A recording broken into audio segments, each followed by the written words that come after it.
Countries like the famous four Asian tigers, which are Hong Kong, Taiwan, Singapore, and South Korea, have famously risen from poverty thanks to capitalism. Driven by export and rapid industrialization, the four Asian tigers have steadily retained high rate of economic growth since the 1960s, joining the ranks of the richest countries in the world. These countries are now among first-class first world nations. Rwanda is one of the most striking examples of relatively poor landlocked countries rising out of tragedy into success. This beautiful country is in a very good position to join the ranks of the four Asian tigers. In this video, we'll be looking at Rwanda's rise from the 1994 genocide into the Singapore of Africa status. If along the line you find this video interesting and informative, do well to like, comment and share. Don't forget to subscribe as it enables you to get our videos each time they drop. Stay tuned.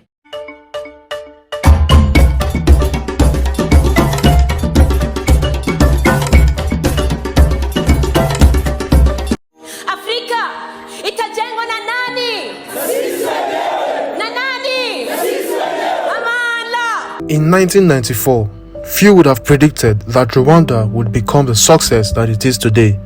This small country experienced a civil war between the country's two main ethnic groups, the Tutsis and the Hutus. This war descended into a genocide, resulting to over 800,000 people losing their lives, mostly of the Tutsi ethnic group. 70% of the Tutsi population was murdered. Up to 500,000 women and children were raped, sexually mutilated or murdered. Many Hutus were also killed.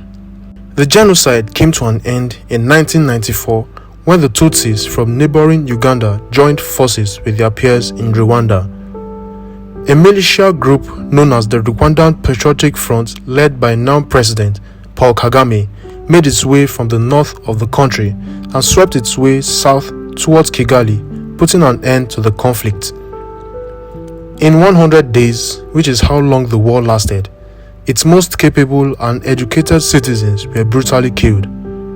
The country had hundreds of thousands of refugees and were mired in absolute poverty.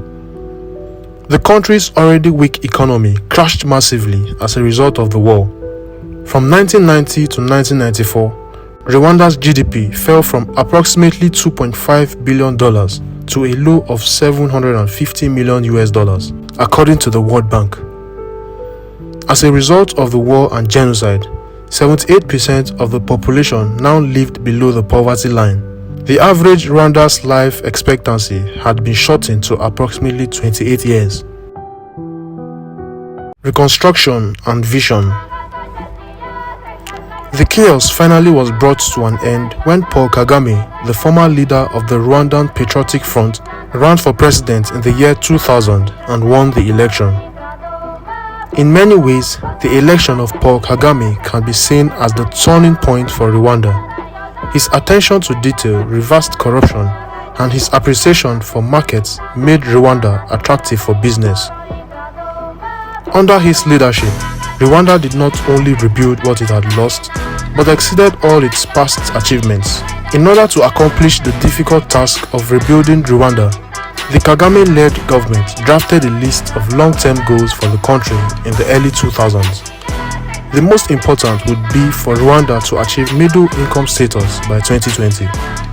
At current growth rates, this goal will be achieved at the end of 2022. Officially starting in 2000, the government structured its policy around a plan called Vision 2020. This plan became the first in a series of national growth strategies, including Vision 2050 and the National Strategy for Transformation. The goal of each of these plans is to implement the best practices in governance from around the world. To achieve this vision, the government improved and simplified the country's laws and regulations. There was a special focus on the development of infrastructure, the ease of doing business, the improvement of education, and the reduction of corruption. Rwanda is one of the few examples of a government master plan which has successfully paid off. As for 2019, the country has experienced a significant transformation in terms of economic development. For example, GDP per capita has grown at a rate of 5% per year since 2006 and continues to grow at a healthy rate. Paul Kagame, Rwanda's longtime president, has gone on record to say that he wishes Rwanda to become the Singapore of Africa. Many analysts now call Rwanda the Singapore of Africa, and day by day, the name grows in relevance. The country now stands as a bright example of what a country can achieve in similar or worse circumstances. It is a reminder that with free market policies and a stable government, countries can thrive even under the direst crisis. If you find this video educative and informative and would want to see more, kindly subscribe and turn on our notification to always get alerted each time I drop a video. Thanks for watching.